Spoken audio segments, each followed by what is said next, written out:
Anime live adaptations are really not for me because personally anime is a medium that I uniquely enjoy on its own. When I watch it, it doesn't even cross my mind to think, man, I can't wait for this to be adapted. There's so much potential here. For one, of course, it's due to the travesties made in the past. I'm sure many can relate. But in recent years, it's mainly due to the purposeful, disrespectful handling of these properties. Like these stories and characters don't belong to an actual creator who dedicated themselves to this, but only see these stories as opportunities to forward their selfish desires in some way that manifest in many aspects. But for this video, we're going to focus on the overt, obvious swapping of characters, whether it's race, gender, or sexual orientation. Hold on to your butts. Some of you know Cowboy Bebop is in my top 5, with Spike being one of my favorite characters. And when it got announced that Netflix was making a live action of it, it didn't really excite me because I had predictions that turned out to be true of it.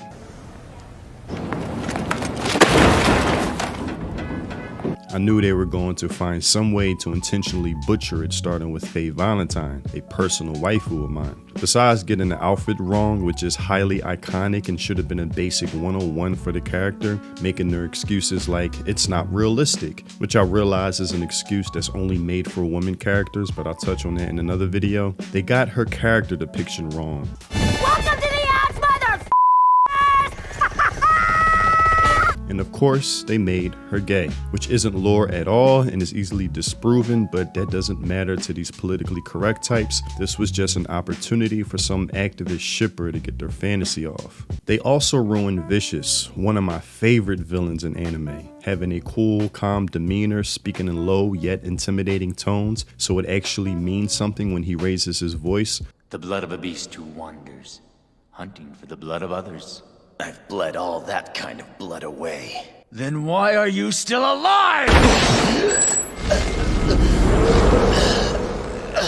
So it was infuriating when I see what they did to him by turning him into a fucking man baby, which makes me think I should also add character personality swaps to the list, because to them, anything that doesn't fit into their politically correct religious activist beliefs equals bad, completely disrespectful, and shows the activists don't create, they only infiltrate. They only see pieces of art, entertainment, stories as tools and nothing more. And Netflix, or Hollywood as a whole, shows no signs of stopping, and I'll get to Vivi later. I recently stated in a live stream that for a while now, I've had a hardline stance of not supporting movies that go out of their way to do the character swaps, all for the sake of DEI, which is like a religion to those that sees character accuracy as some type of original sin, to the point that a white actress being casted for their white character in Tangled is deemed offensive somehow and making the headlines. And with Christopher Nolan's The Odyssey soon to be released, Lupita being casted as Helen of Troy is an obvious nod to these politically correct types. Now Lupita, she is a good actress, and also shout out to that lip sync battle of hers, but this is obvious DEI casting having me agreeing with Elon. Christopher Nolan has lost his integrity. And I hate to say that because Nolan was my favorite filmmaker for a lot of years. Even going through his catalog, watching his early work showcasing his talent for storytelling was damn near destined. And I hate to see that someone like him has been corrupted by the bubble that is Hollywood. Always described it as a black hole that eventually sucks you in, or a nuclear plant that is spent enough time around you're soon to catch cancer from, which in this case the cancer is political correctness, and have you making these type of decisions while convinced they were actually your decisions to begin with and not something you've been conditioned into making by others around you. I've said in a previous video that political correctness, or woke, which is like a mutation of political correctness, is the antithesis of art. It destroys art, gets in the way, a distraction, takes you out of it. Whenever it's introduced into art, it turns that art into propaganda, only to appease someone's activist sensibilities rather than staying true to the artistic vision of something. It acts as a hindrance to art, preventing it from being all that it could be. And I've become sick of the cat and mouse game that Hollywood plays with the viewers, where they give you 70% of what you want while sneaking in 30% of what they want.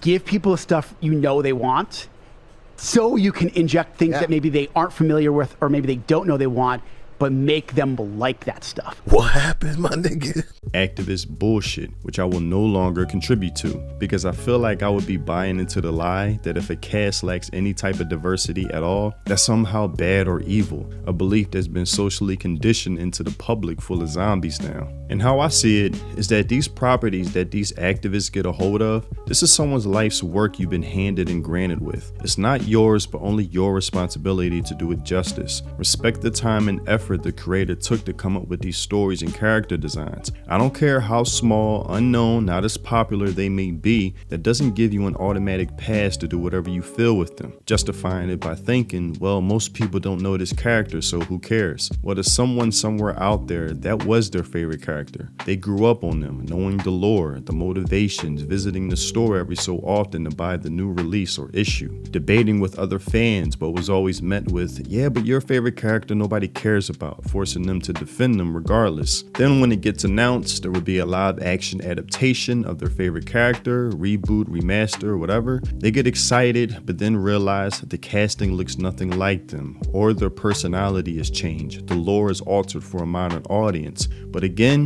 to the higher ups, they think, who cares, because most people don't even know this character anyways. Then when this eventually expands to more mainstream characters and stories, people get surprised and upset, thinking it would never happen to their favorite character or property they grew up with. But one thing I've learned is that once you allow a little bit of it, you will soon get a lot of it. Message!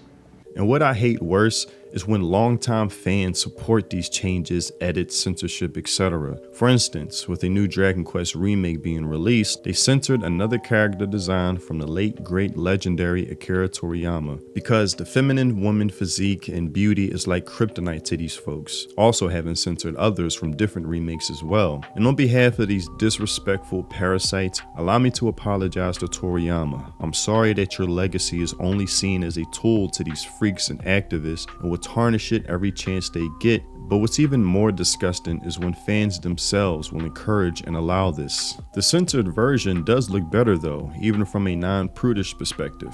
Oh no, she isn't wearing a thong anymore as a chibi character in a game. How will we ever cope? To me, these are the worst kind. What I compare these type of quote-unquote fans to, and this may be offensive to some, are cucked men. To me, if you're the fan who encourages or excuses this type of shit regardless of property, you're just the same as them in my eyes. It's the same as a cuck saying, I don't care if my wife sleeps around with the whole neighborhood, better yet, the whole town. I'm secure in my masculinity. It's you that is insecure because you won't allow her to do such. I did things in bed with you that I haven't done with anyone since.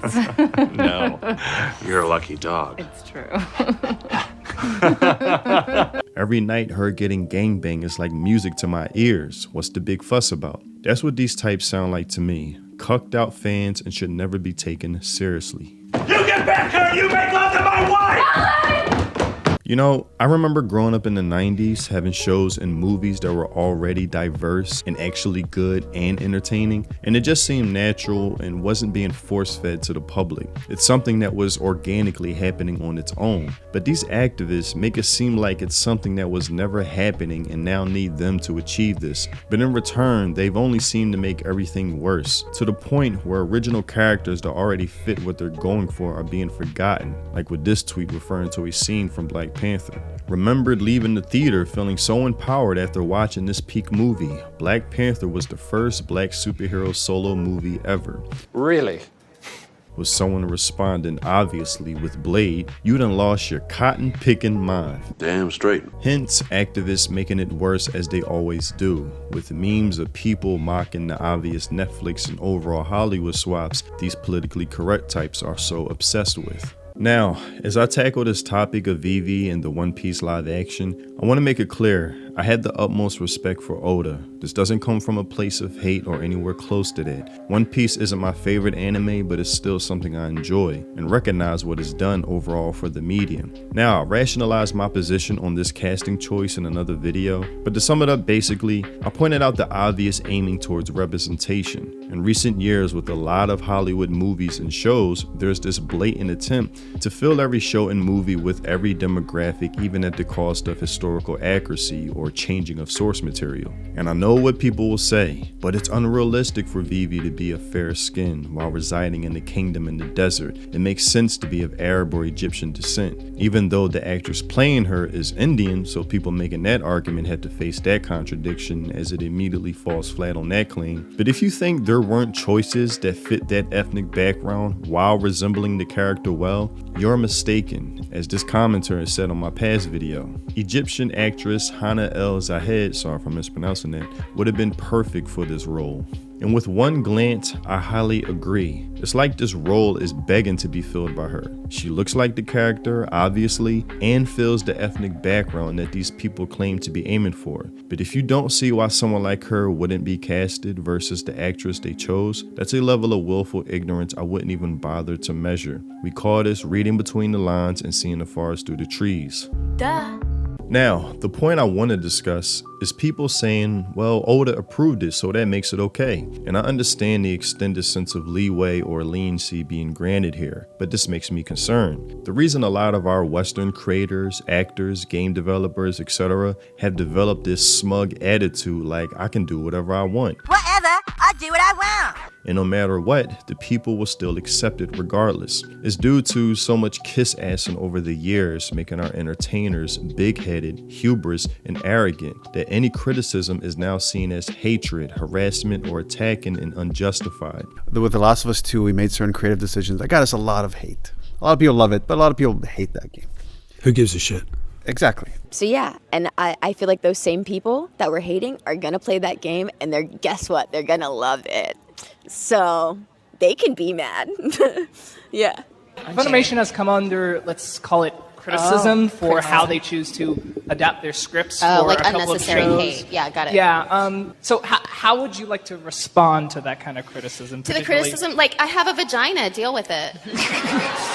Like, it's honestly, that's the truth. I am a woman.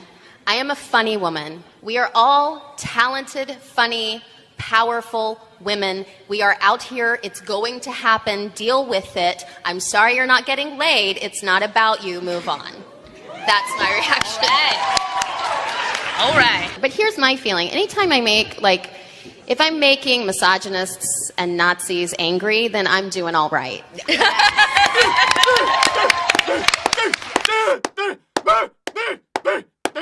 And I don't want this smug elitist attitude being crossed over to Japanese creators. The reason why mangakas and animators are so humble is because there's this honest relationship between the Japanese fan and the Japanese creator. The Japanese fans hold them to account, and the Japanese creator feels a sense of duty and beholden to them when it comes to adaptations, writing integrity, creativity, period. There's a stark difference between attitudes in the West versus the East. It's like in the West, there's a sense of our elitist creators doing the least, yet always expecting the most, if not feeling entitled to it. While in Japan, they do the most, but always feel like they're doing the least or never doing enough to please. Of course, the extremes can be concerning, which I discussed in a video I did on Studio Trigger documentary, where extremely talented animators always had a sense of extreme humility. 全然ダメだ僕なりますね。